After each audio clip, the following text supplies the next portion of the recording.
Hospital workers, serious, what regrets do you hear from dying patients?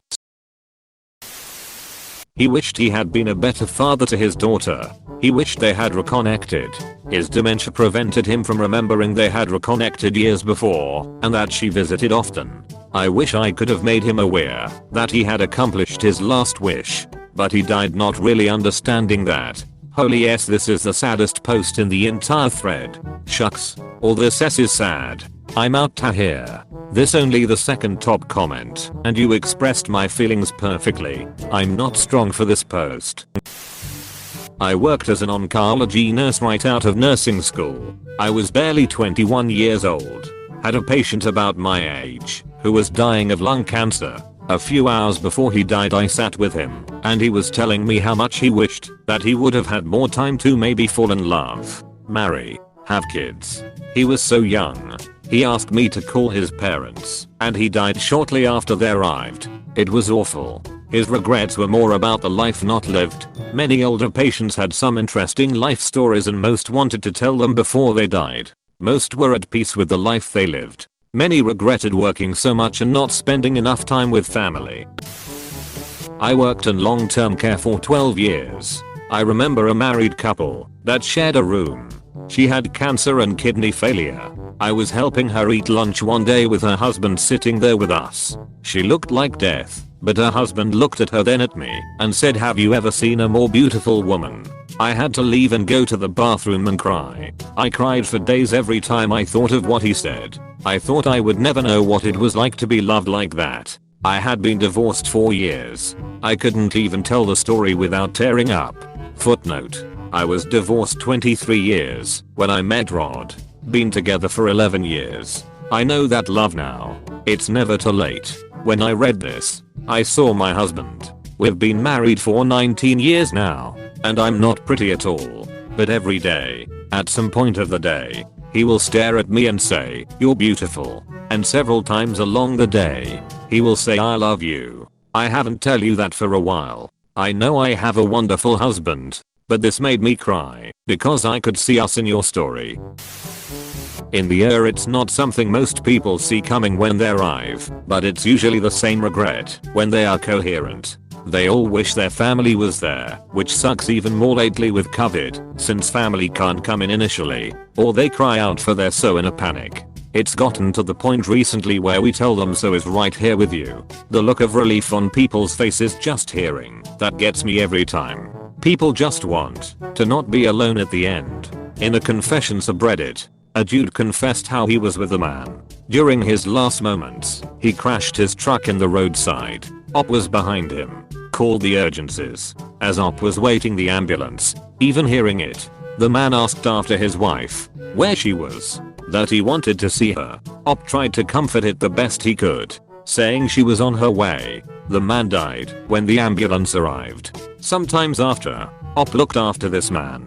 On social networks, he found out that this man's wife was already passed, and that he said to the man that his late wife was on her way.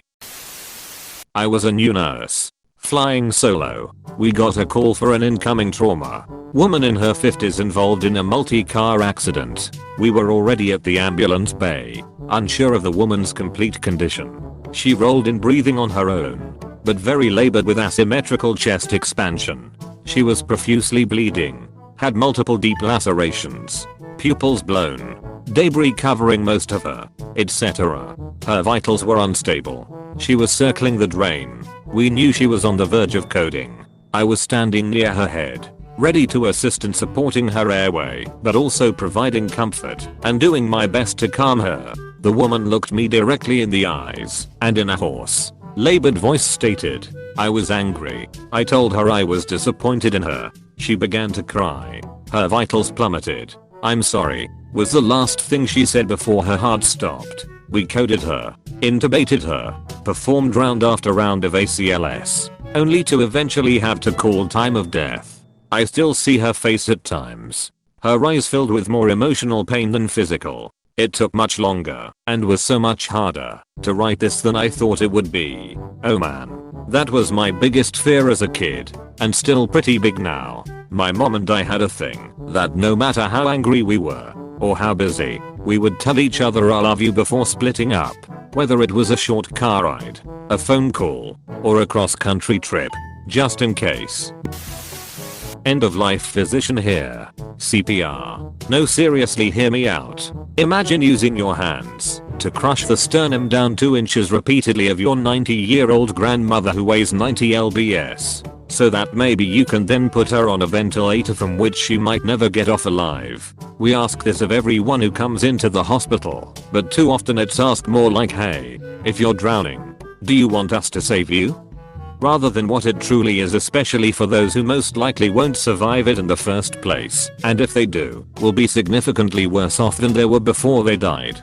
The survival statistics for patients with 1 to 2 significant comorbidities with an in-hospital cardiac arrest is like 5% to leave alive, and then 30-day survival is 5% of that original 5%, if I remember correctly. I cannot count the number of times families were adamant on having it done to their loved one, only to then see what it entails firsthand and beg us not to do it again. My husband, 33, suffered cardiac arrest last year in December. We were alone in a strange city, looking for a place to eat. Luckily, the car was barely moving at the time, because he was driving.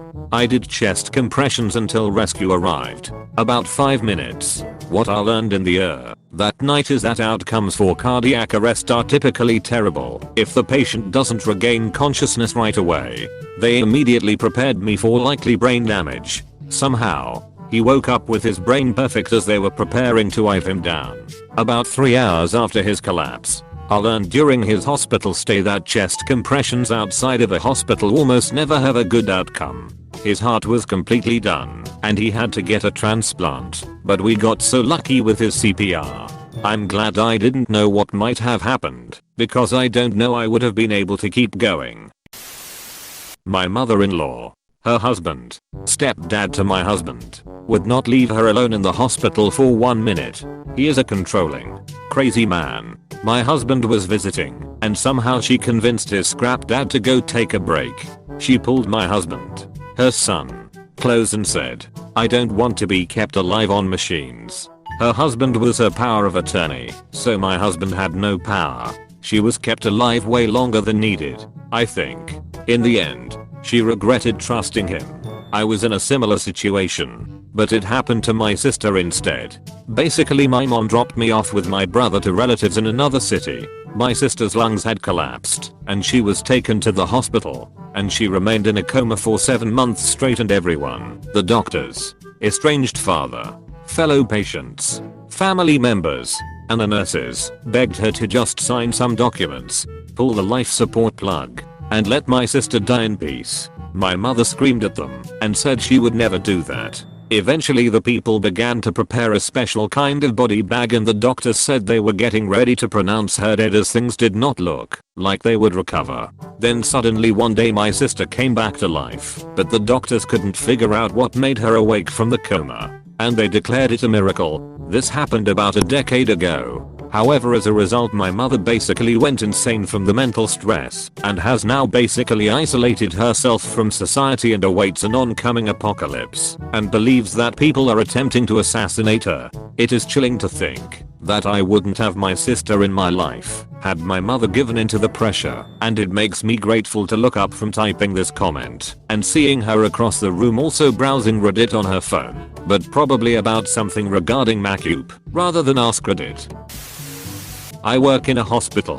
Whenever someone is at the end of their life, they always just want to be with their loved ones. Any regrets I've heard is always family related. They wanted more time with the people they love. Most people are at peace with things though. People also tend to wish they took their health seriously. They wanted more time with the people they love. When I started college, I moved to a city far away from where I'm originally from. My only relatives living in that city were my grandmother and my aunt. I moved in with my grandma. The move was going to be temporary while I looked for an affordable apartment to rent. My grandma's apartment was a walking distance from my college, and I got to spend time with her. It was a win-win situation. A month into living with her, I noticed that she started getting tired a lot more easily. She had trouble breathing and she couldn't sleep.